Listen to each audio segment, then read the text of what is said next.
अस्सलाम वालेकुम स्टूडेंट्स। तो स्टूडेंट्स आज हम अपना जो है वो पहला टॉपिक कवर करने जा रहे हैं, क्योंकि जिस तरह आज पहला लेक्चर है हिस्ट्री ऑफ पाकिस्तान, तो दो तरीकों से मैं हिस्ट्री लेके चलूंगा। एक तो हम बात करेंगे प्रॉपर हिस्ट्री की पाकिस्तान स्टडीज के अंदर, क्योंकि पाकिस्तान स्टडीज का ये लेक्चर है। दूसरा हम बात करेंगे जिस तरह पाकिस्तान में माउंटेन डेजर्ट, तो ये कंबाइन हम पाकिस्तान स्टडीज के लेक्चर को लेके चले। तो आज लेक्चर 1 में मैं आप लोगों को एमसीक्यूज बेस आप लोगों को जो है वो वन लाइन कह लें कि मैं आप लोगों को कवर करवाऊंगा, क्योंकि हमने कोशिश करनी कि टाइम कम है। तो चलिए शुरू करते हैं आज की इस वीडियो को।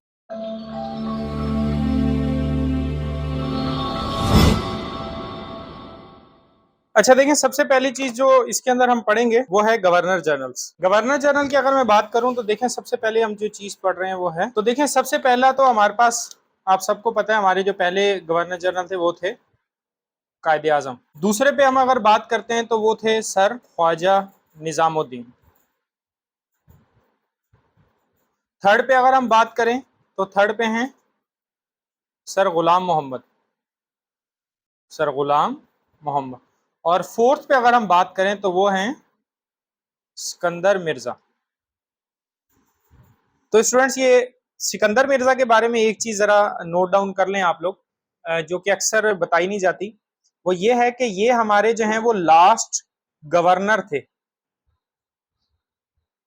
एक और चीज, ये हमारे जो हैं वो फर्स्ट प्रेसिडेंट भी थे। ये चीज लाजमी आप लोगों ने नोट कर लेनी है।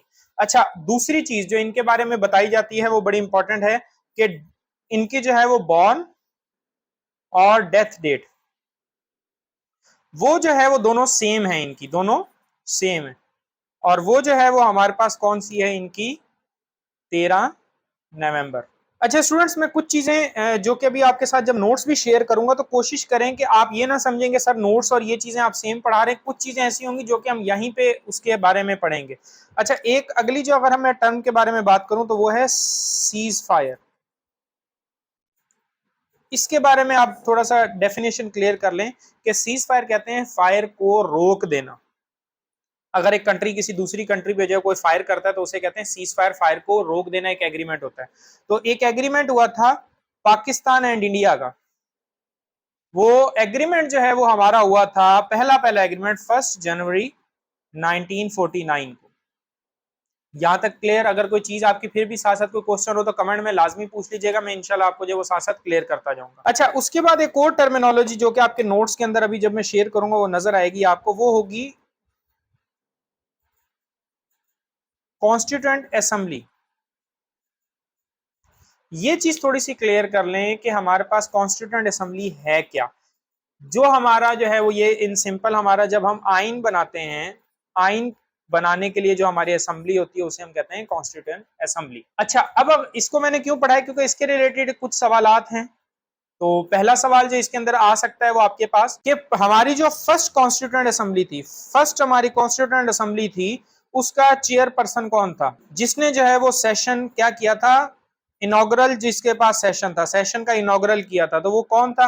अगर आपको साथ साथ पता होता है तो वीडियो को स्टॉप करके नीचे कमेंट में लाजमी बताया करें। वो थे हमारे पास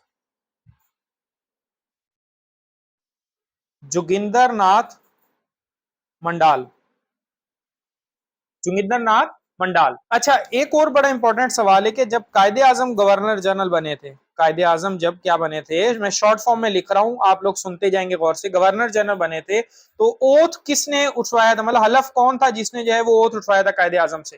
तो वो उनका नाम जो है वो लिख लें, जस्टिस अब्दुल रशीद। अच्छा, इसी फर्स्ट कॉन्स्टिट्यूएंट असेंबली को मैं डिस्कस करूं कि ये कितने टाइम तक रही थी, मतलब लास्टिंग फॉर कितने टाइम तक ये रही, लास्टेड फॉर, तो इसको आप लिख लेंगे 7 ईयर्स तक। ठीक है, 7 ईयर्स तक हमारी फर्स्ट कॉन्स्टिट्यूएंट असेंबली रही। अच्छा, थोड़ा मैं यहाँ पे एरो बना के लिख देता हूं। अब इसके अंदर ये कि मेंबर्स कितने थे फर्स्ट कॉन्स्टिट्यूएंट असेंबली के, ये सारे क्वेश्चन है। मेंबर्स इसके अंदर जो थे वो थे हमारे 69। अच्छा, अब 69 थे, उसके बाद क्या हुआ कि मजीद जो है बाद में जो है वो एडिशन हुई 10 मेंबर की, तो टोटल हो गए 79। अब इसके अंदर आपने देखना है दो, हमारे पास दो विंग्स थे, आप लोगों को जिस तरह ऑलरेडी क्लियर होगा। एक हमारे पास था ईस्ट विंग, दूसरा हमारे पास था वेस्ट विंग। तो ये दोनों के अंदर कितने कितने मेंबर है ये आप लोगों को लाजमी पता होना चाहिए कि ईस्ट विंग के अंदर जो है वो हमारे मेंबर थे 44, जबकि वेस्ट विंग के अंदर थे 35। अब ये ईस्ट विंग क्या है कि जो ईस्ट पाकिस्तान था और वेस्ट पाकिस्तान, ईस्ट पाकिस्तान जो है वो बांग्लादेश जो हमारे साथ हमसे अलग हो गया, वेस्ट पाकिस्तान जो अभी मौजूदा जो है वो पाकिस्तान है। अच्छा, अब हम बात करते हैं कि ये जो है फर्स्ट कॉन्स्टिट्यूएंट असेंबली जो है वो अप्रूव्ड कब हुई थी। अप्रूव्ड कब हुई थी, कहां से अप्रूव हुई थी ये याद रख लें, नेशनल असेंबली से। और अप्रूव कब हुई थी, 23 मार्च 1956। इट मीन पहला आइन हमारा 23 मार्च 1956 को बना था। अच्छा, इसी के अंदर जो है वो पाकिस्तान का नाम चेंज किया गया।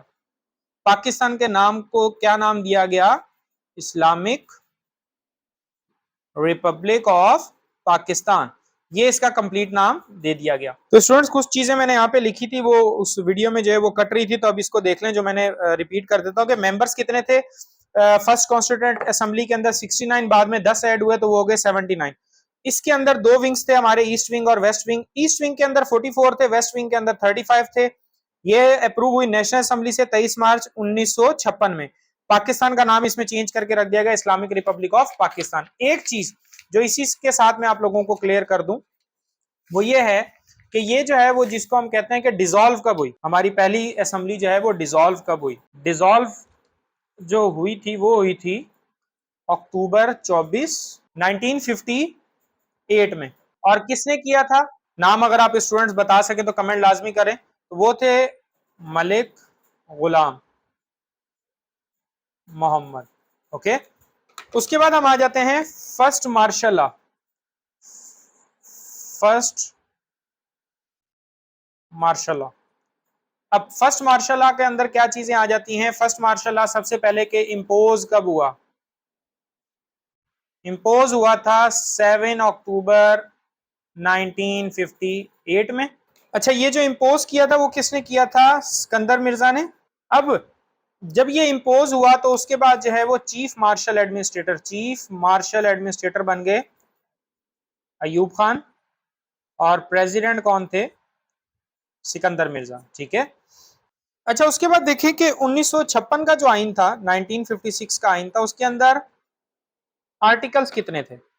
तो उसके अंदर जो आर्टिकल्स है वो थे 2, 3, 4। कभी सीक्वेंस भूल भी जाए 234 तो गिनती के लिहाज से याद रख लें 2, 3, 4, ये आपके लिए आसान हो जाएगा। अच्छा, उसके बाद लियाकत अली खान का थोड़ा सा मैं इसमें टच कर दूं, क्योंकि मैं मिक्स आपको लेके चल रहा हूं, इसमें मेन पॉइंट्स को और कुछ आपके नोट्स में भी शेयर हो जाएगा कि उन्हें जो है वो कब कत्ल किया गया था, जिसे हम कहते हैं एसेसिनेटेड।